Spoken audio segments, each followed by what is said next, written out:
Hello, everybody, and welcome back to That Milan podcast. Martino Puccio, Matt Santangelo, giving you guys a quick transfer market episode. This one, hopefully, won't be too long, so bear with us. Tons of Mercato news. Guys, if you haven't subscribed already, Apple, Spotify at That Milan Podcast, on Twitter at That Milan Pod. Again, we appreciate all your support here on YouTube. Like, comment, subscribe. Give us your thoughts on the Euro. Who do you think is going to win between Spain and England? We'll see what happens because this is being recorded before Uruguay and Colombia kick off. So we'll see what happens with Copa America. Also, give us your prediction for that one and your thoughts on some of these transfer targets, as you could see, are linked right here. So, Matt, how are you doing real quick before we get into things?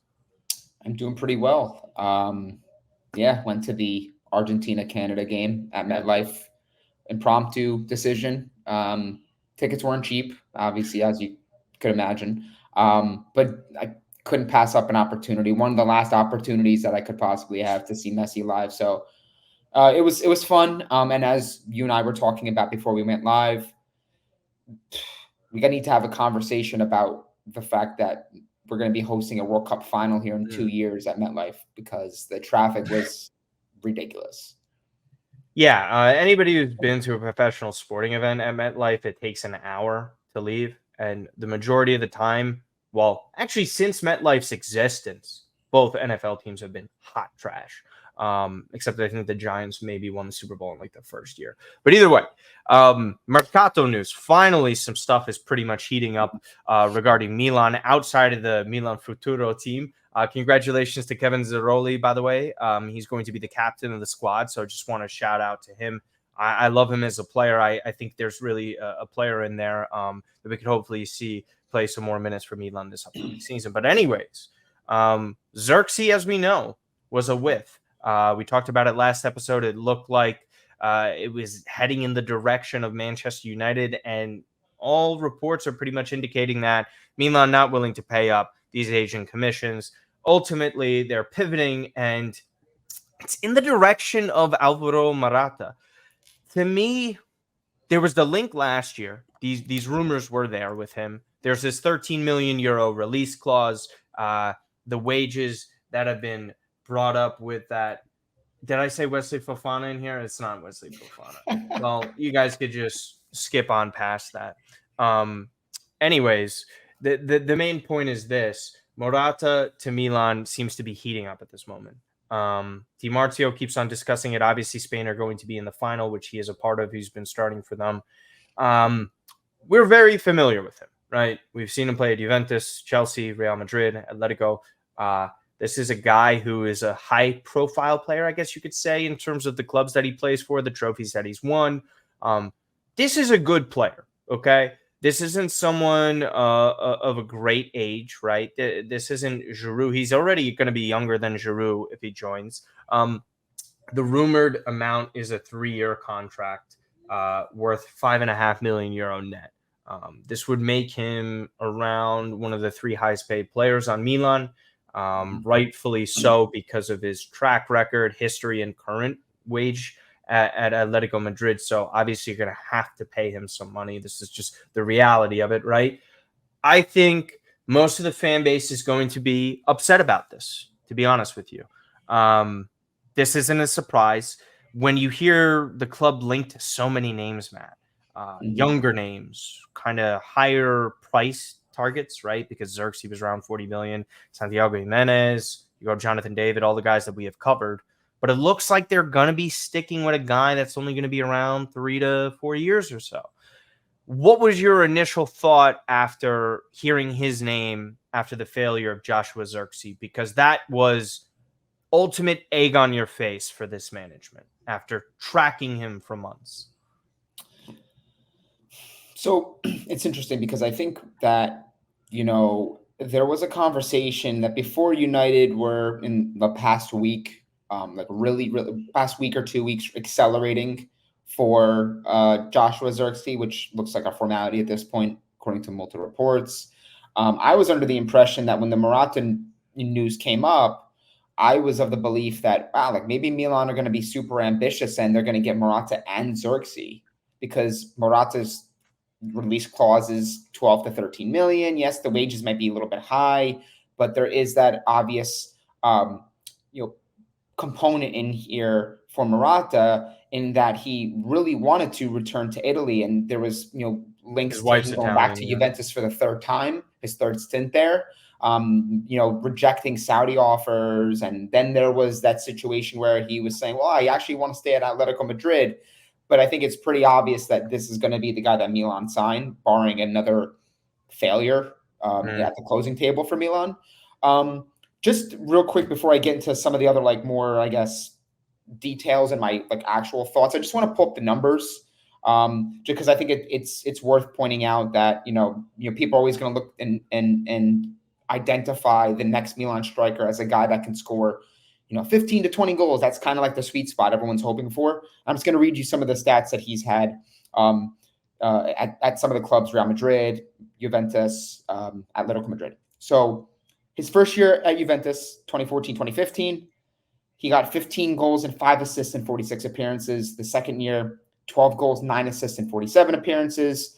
He went back to Real Madrid. I think they had a clause. They triggered it. He scored 20 goals and 5 assists in 43. And then you go the failure at Chelsea. He moved back to Atletico Madrid. And his past 5 seasons, I have in front of you, right in front of me.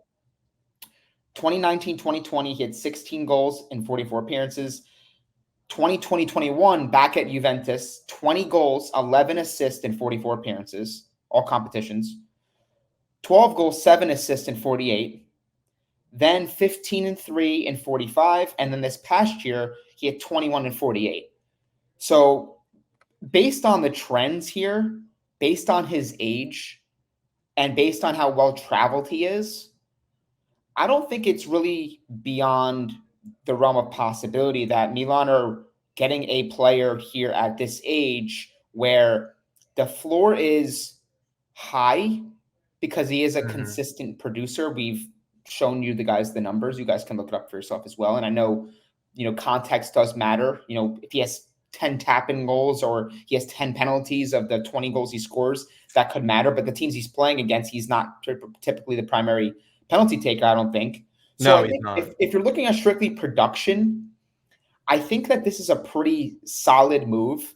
And I think it's plenty good for the value.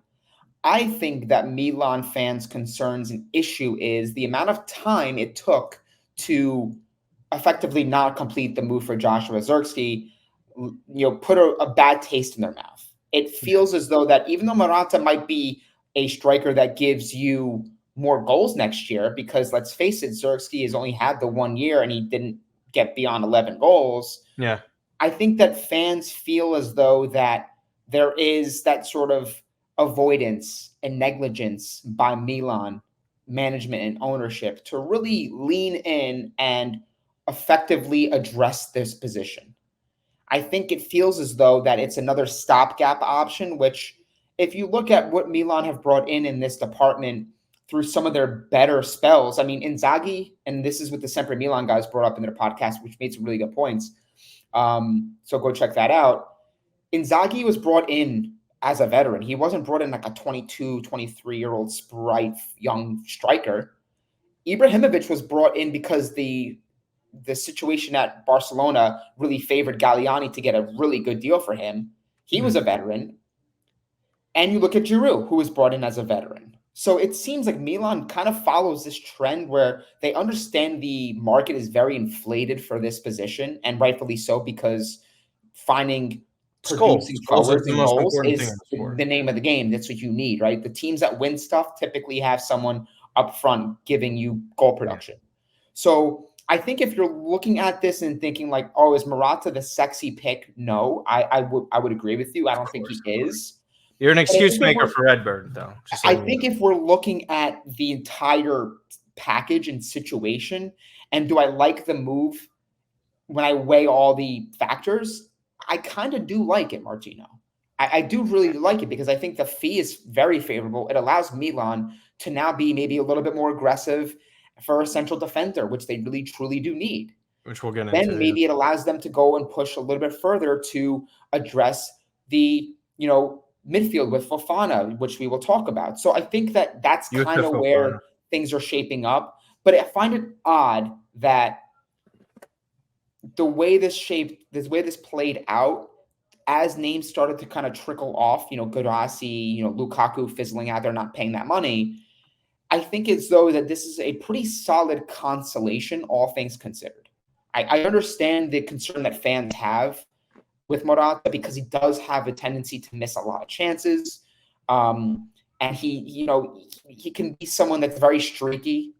But I do like the fact that he is a forward that can press, which Fonseca has stressed. He wants to be in that final third, really pushing the envelope, and he wants to have his team defend in that final third, meaning they want to really bring it to these teams. So I think he's a player that is mobile. He's 31. He's not old. He doesn't have this sort of lengthy injury record. He also doesn't have like a ton of minutes at all these clubs. No. Like they're actually like the body of work is there. If he produced these numbers at smaller clubs, I can say okay.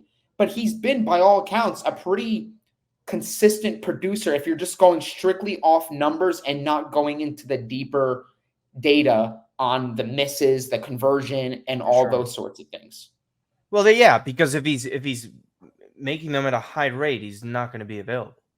Like that's the reality of it. Why would anyone let him go if he's scoring that often? Right. That's the point. And I think the overall conversation, and I think you're right, if you're trying to be fair here, if you're not wanting to jump down management's throat, and I'm not here to defend management, they went let's call a spade a spade.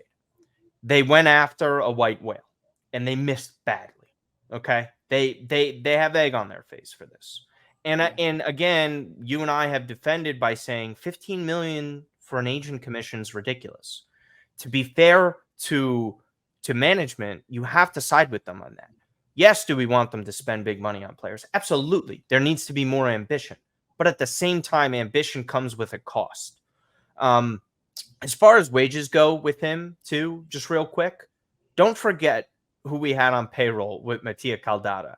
So when you're kind of filling in the spots here of the wages that were relieved, 13 million on the fee is not bad for a guy who is, listen, Giroud missed chances all the time. Could Giroud press like this? Nope. Is he going to be able to link up like this and run like this? No. I think there's that difference there. Morata doesn't have those big moments in his career like Giroud does, right? Like Giroud's, we know what he did for Chelsea. We know what he's done for France and so on. Morata's been on huge teams. He's been a title player. He's won trophies everywhere. He was a part of one of the best teams you'll ever see with those Real Madrid teams. Him being an option off the bench for them was phenomenal. And again, Juve as well, 32 years of age in October, 32 years in Serie A is like 28. He feels older than that. Like he feels like he should be 35. Yeah, he's one of those guys who's been around forever at this point because he broke in early. I just think the goal to game ratio is fine for his age, his price. And again, $5.5 million is not that much. Lukaku would cost more. And we're talking about this too. Just want to add this onto that. So again, Sempre Milan went through the striker options. This was part of their segment in their recent episode. Great, yeah. Isak and Anthony, go check that out, where they went through the number production. And Lukaku, for all the hate, criticism that he gets, he still had 21 goals in all competitions last year for Roma. So, I just think that if you're looking at this, and people have always come to me and come to you, and it's always been a talking point of, we need someone that could give us 15, 20 goals per season. I wish, guys. I just gave the numbers. You're talking 15 to 20 goals per year for Morata. Lukaku, that's the way management looks at it, but everybody's going to say algorithms. It wasn't great. So, I just think that, again, it really depends on – I think that the way people look at players and perceive players and player values and their expectations on what they're getting for their buck, it's very unrealistic. They're saying, I want a forward that can give me 20 goals. I want someone who's young. I also want someone who can press. I want someone who's not limited and can link up. You're creating like a cyborg mythical forward player. So funny. And you want him for this fee. With the money that we have to spend on that player. They think it's 2001. dude. Like it's just not. Like, And look at again, what like United spent for Højlund. Look at what Juventus spent for Vlahovic. Like that's yeah. the market. And Unfortunately, it's their fault too. They were like Juve were bidding against themselves. yeah. Manchester United were bidding against themselves, right? Like we're like I totally understand what you're saying here. I understand where the frustration from fans come from, but wouldn't you also in turn be angry at a management that overspends for a player that isn't that good, right? Like wouldn't you be upset at that? Santiago Jimenez, good player, talented player. Did you guys watch Mexico? The guy isn't worth 50 million for where Jonathan Milan's David position is. too. Look at Jonathan David. What do you think of Jonathan him? David saying, I like these players. I don't love them. But if I know what I'm getting within Serie A, by the way, which is still a tough league to adapt to, I think Morata's fine. However, right here, as we change topics a little bit, is just Morata an issue? Is Luka Jovic, Morata, no real third choice striker? Okafor maybe as a Yeah, exactly. third. And I was just going to say Noah Okafor potentially, but that isn't truthfully that many striker options. Now, again, Francesco Camarda, we'll have to see how his development at the U23 level goes. Maybe he does get some minutes. He already debuted last year. This isn't like anything out of the ordinary. He's been playing great. He's going to go play for the U19 for Italy after dominating for U17. So there's that side of it. I think Morata him is an issue on the level of winning the Scudetto, right? Because ultimately that's what we're talking about here. Champions League is out of the question. It would be a miracle if Milan won the Champions League. Like we have to say it all the time. But just Morata and Serie A with Jovic, right? That's not even an official extension yet, by the way. So when you have those options, you kind of get frustrated and you worry a little bit because it's like, is that enough? And it doesn't feel like it's enough. There hasn't been any rumors for other strikers on top of Alvaro Morata. So that's kind of interesting. To me, it's an issue if you're trying to win the title. Yes. I'm sorry. If today is you told me Morata, Jovic, Okafor, as Okafor's your third option, right? Like kind of emergency type of guy. Mm-hmm. Yeah, I don't think it's enough. Yeah, sorry. Like I don't see where the goal production is coming from. I know you have Pulisic, maybe Chukwueze will do better. Leao, you hopefully scores you more goals. You can get goals from all different places, and everyone's just thinking like it's only the striker, only the number 9 who scores. It's not really the case.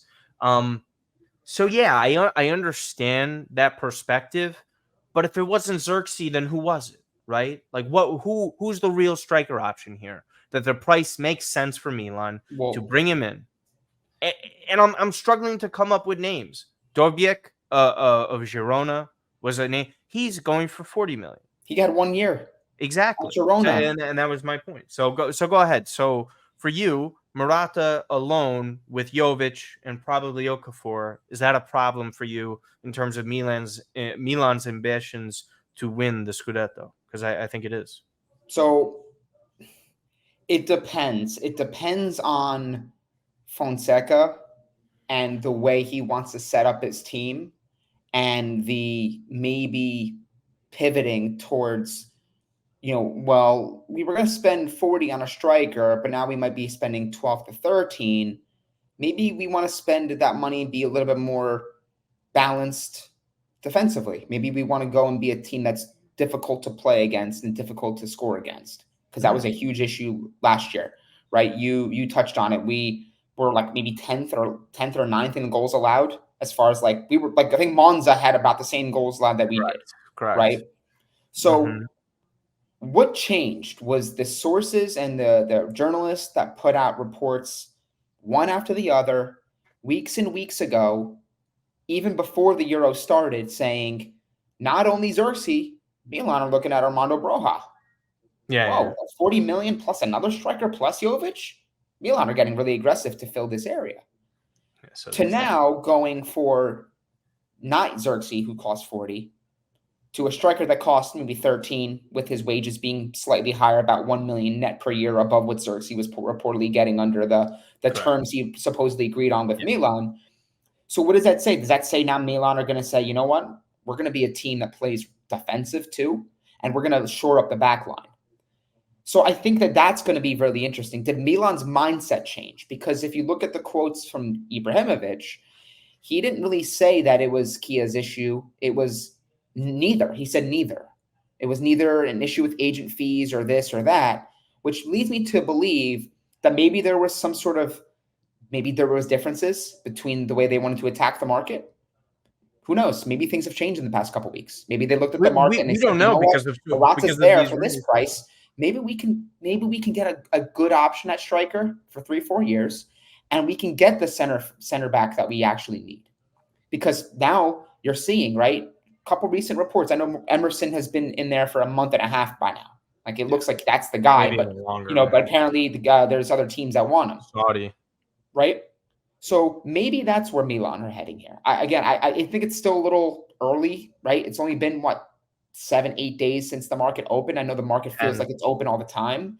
And I know Milan do need to sign players, but maybe there was this sort of shift in approach to how they want to address these areas and how they want to help Fonseca build Milan in his image. So that's kind of where my head's at. I'm still waiting to kind of see this out and to see if this theory is correct, because I think that you're starting to see now where maybe Milan weren't going to spend too much on a midfielder for Fofana. Maybe they were like, and then now all of a sudden, like, we need at central defensive midfielder. This is the guy. Because Fonseca in his interview, and it was great. I thought everything in that press conference was what you wanted to hear from a manager. There was personality. There was great articulation as to the style in which he wanted to play with Milan, and he didn't shy away from anything. I think there was the one quote, though, when he was like, the goal is to win a trophy, and then Zlatan corrected him saying the goal is trophies, plural. Semantics either way, right?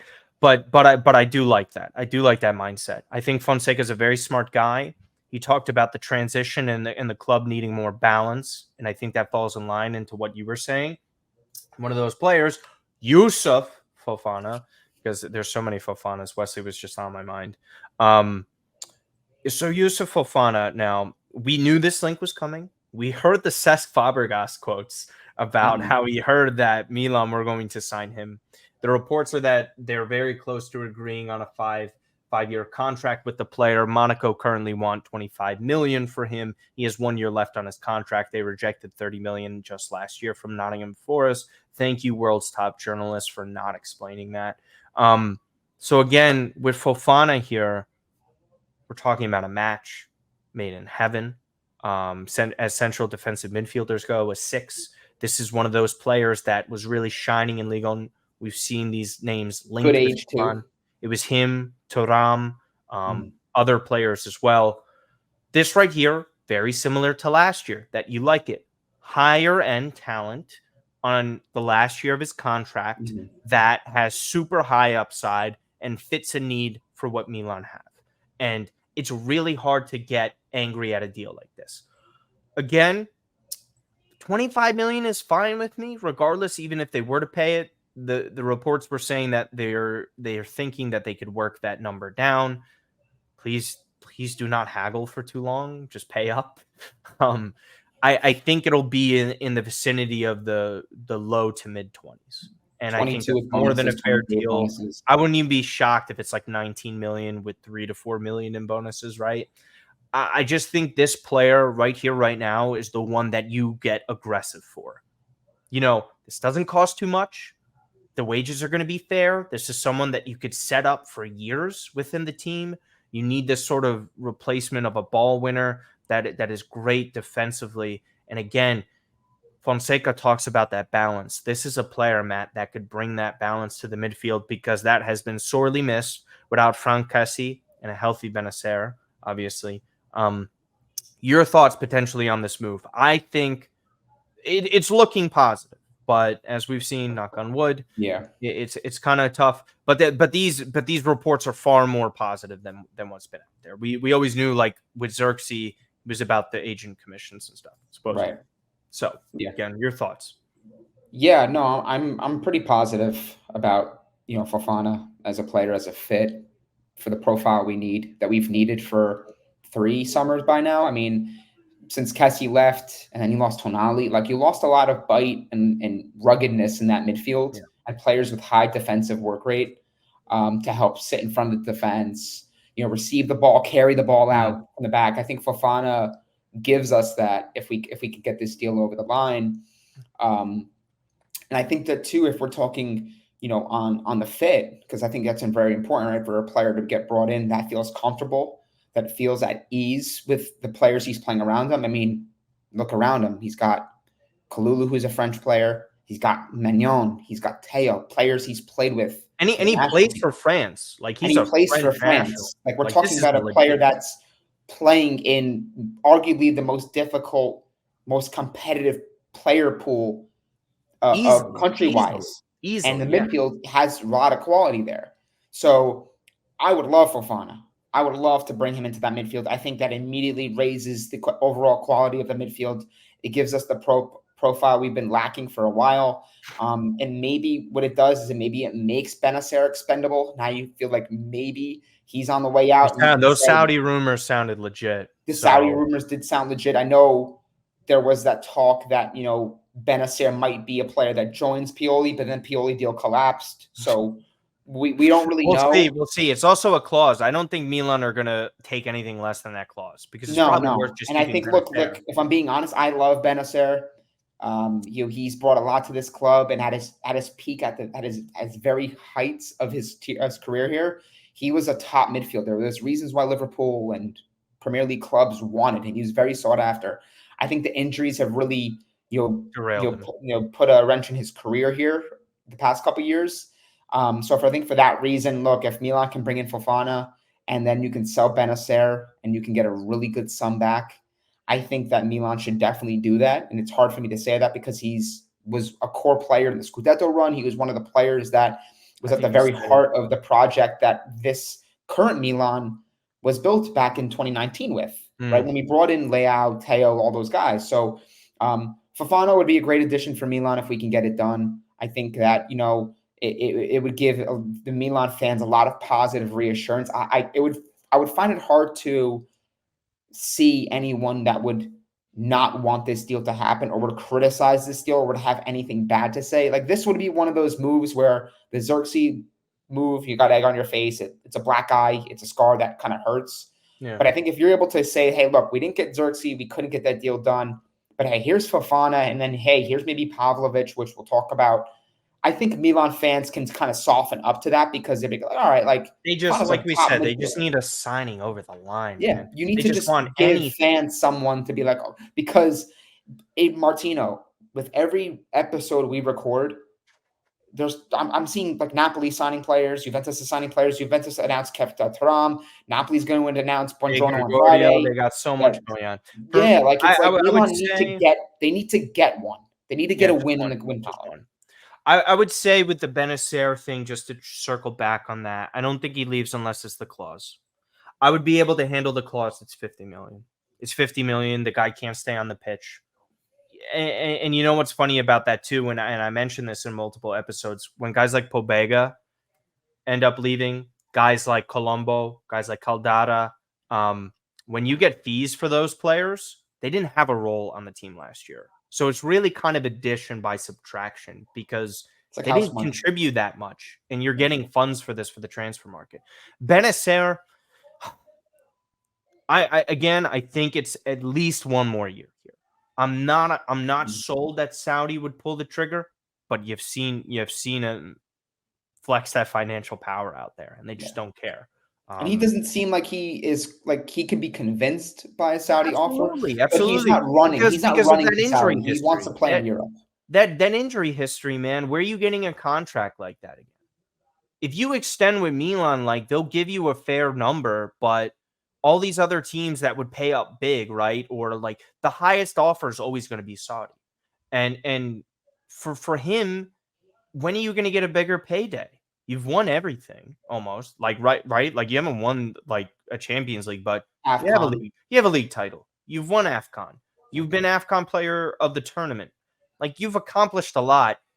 I think he still has a lot to prove. And I think if he's able to manage to stay healthy under this new training regimen and everything, Benacer is going to have a phenomenal season. I think he's going to have top 3 player for Milan. But Fofana, by the way, this would be a home run of a signing. I think a lot of fans would be happy. And again, Matt, just on a surface level, if they say they pay the max here, right? 25 million for Fofana, 25 million for him, 13 for Morata, only at 38 million.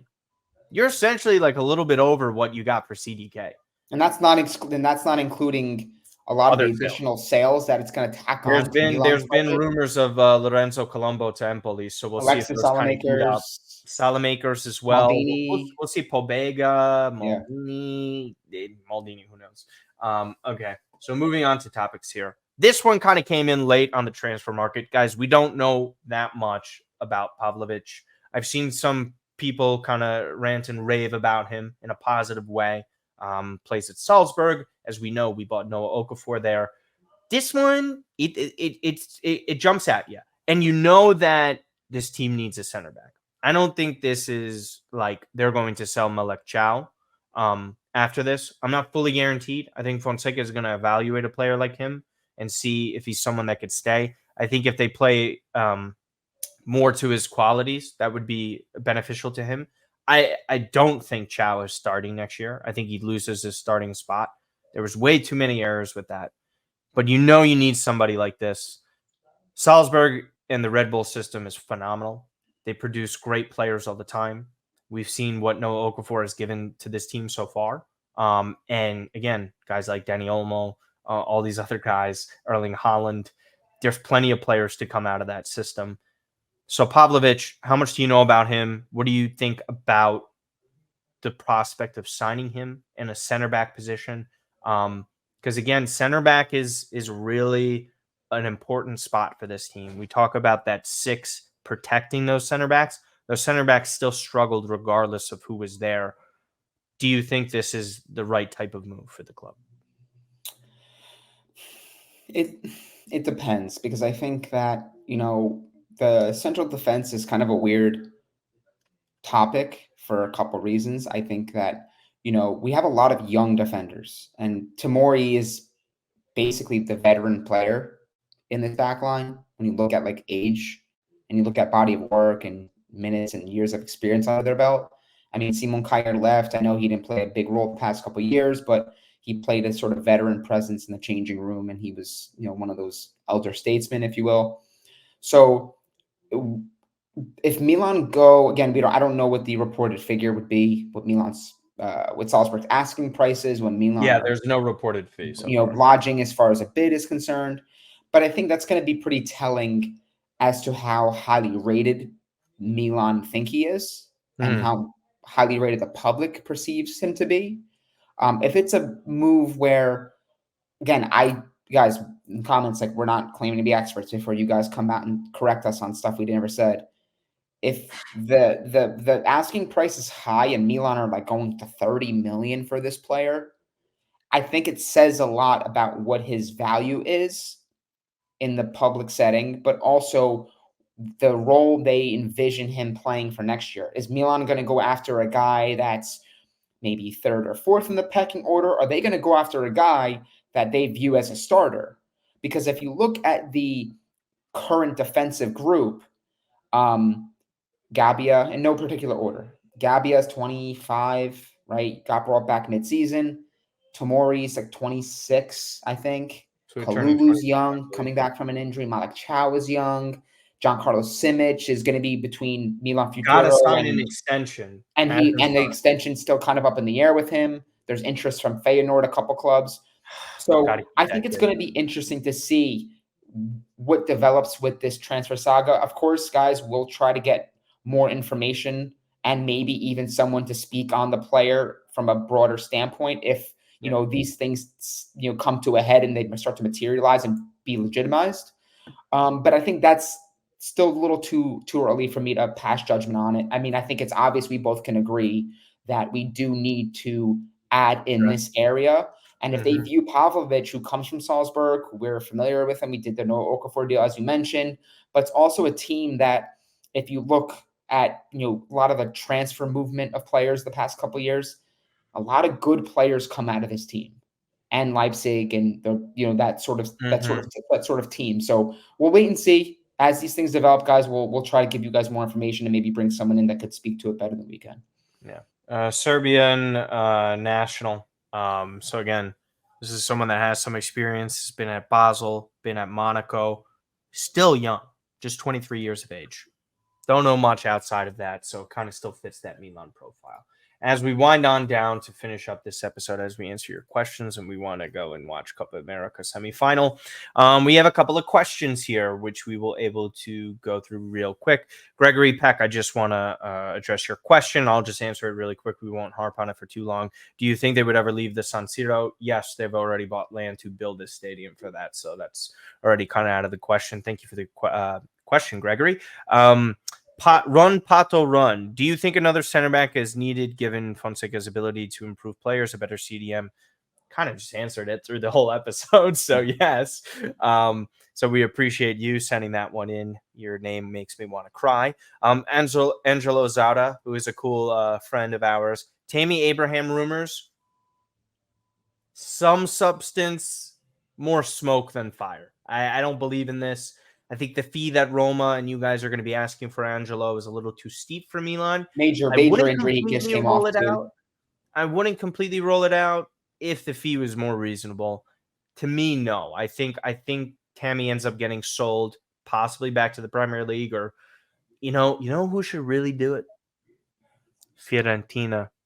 I think Fiorentina should make a move for a player like this. They need a real goal scorer. That team, like Beltran, is solid. It's just, you don't think Moise Kean is the guy?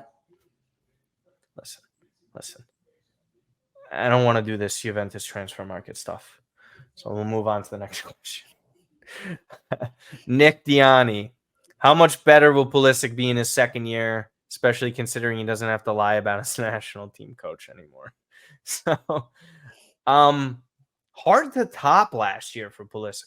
Career season, I think Fonseca would likely rotate more with Chukwueze now. Mm-hmm. Shots for potential penalty taker, him or Teo. I think that's actually up in the air. I think it could be either of the two. I don't know. As long as Pulisic stays healthy, I think he's going to have a very nice and productive year and just keep moving along. I think this guy is a very important piece of Milan's side. So, yeah, I don't know. I don't think he could be that much better because it was great. I thought it was a great first year. Maybe step up in bigger games to an extent because he didn't do that great in the biggest of games, but that's also a characteristic of all these players. So, yeah, how much better could he really get for you? Well, look, I think if we're talking on Pulisic and the whole Greg Berhalter getting let go from the men's national team job, which just dropped a couple hours ago, if that time under Berhalter reassured and reaffirmed what we all knew, Pulisic is a fine number 10 as well, who can play in behind the striker. And I know last year he was brought in and played predominantly as a right winger, and player positioning is fluid. It's fluid. Players move in and around the match. Players go up top, they drop into whatever. They got heat maps. I mean, for crying out loud, Pulisic was described as a midfielder by like these stat sites, right? But getting back to Pulisic, I think that there is a possibility, and I'm hoping this is a possibility this year, just to get the best talent on the field all at once, because we saw it very rarely. Yeah.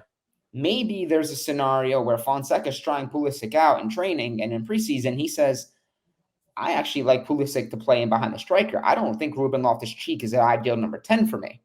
Now you have Chukwueze, now you have Pulisic, you have Rafa, and you have Morata. You have a lot of mobility, a lot of players who can press, that's something Fonseca's really emphasized. So I think that maybe more so with Pulisic, I don't think again, to your point, there's much higher he can go. I mean, we know he's a fine player, but he put up really good numbers last year. And if he repeats that again, I don't think anyone's going to be disappointed.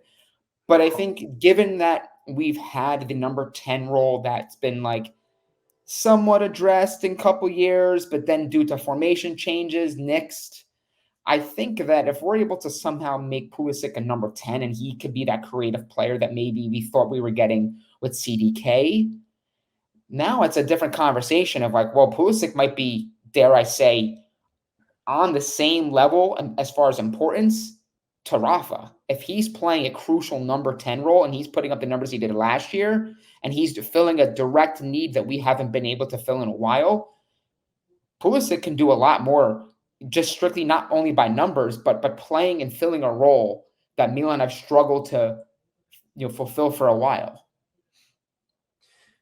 Well, yeah. Just not going to disagree. Yeah. Michael Gambino just had one more comment about second striker. So again, Michael, we kind of addressed it. So again, guys, we appreciate all of your questions. We appreciate you guys subscribing to the channel, all the positive comments that come in. Okay. Shout out to the MLM podcast with Max and Gino.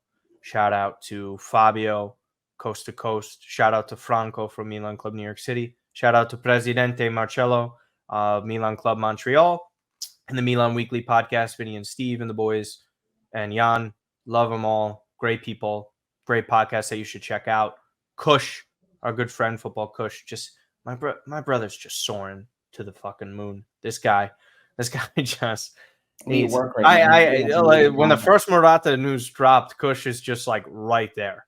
And I see the thumbnail pop up on YouTube. I'm like, this fucking guy. He's let the transfer rumor breathe a bit, Kush. Let it fester. Let it perk up a bit. Jeez. Nah. Kush is great. Kush is not only doing that, Kush is doing it with like edits that like Scorsese would be fascinated by. Kush is the best. We love awesome. Him and all the success that he's had. Sempre Milan podcast. Guys, they're close to 10K. I've been helping them trying to get up with those numbers there. Go check out the latest episode with Isaac and Torgrud. And wish our good friend Anthony Torgrud a happily belated birthday. It was on July 1st, and I forgot. So his birthday was the same day the market opened. Right? I blame Torgrud.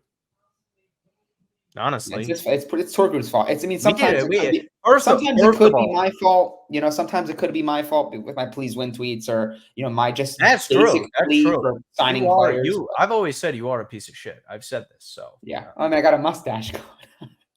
Yeah. We'll see.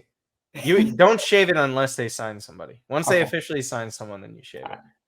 Unless your girlfriend asks you to first. But other than that, guys, we really appreciate everything. Again, gonna have to be working the Olympics in a couple weeks for NBC Peacock. So I'm gonna be working 20 days straight. If I'm able to get off a podcast recording with Matt here, we'll try our best. I can't guarantee anything with that. We're gonna have a podcast next week. Try and nab a guest for that. Everybody's just so busy over the summer. But again, That Milan Podcast on Twitter at That Milan Pod, Apple, Spotify. Give us a 5-star rating. Subscribe, like, comment on the channel what you thought about the episode. And again, your predictions for this weekend's finals. Any final notes for yourself, Sant'Angelo? No, as I always end it. Thank you guys for the endless support, the likes, the subscribes on YouTube, on Spotify, Apple. We're growing exponentially. I know the summer months are very good content-wise, and you guys love the videos we're putting out. So we see your comments, and we thank you for them. Keep sharing it. That's how we're going to grow this thing. That's how we're going to grow our community. So thank you to you guys, and let's hope for some signings very soon. Yeah. Other than that, Forza Milan, and we'll talk soon, guys. Bye.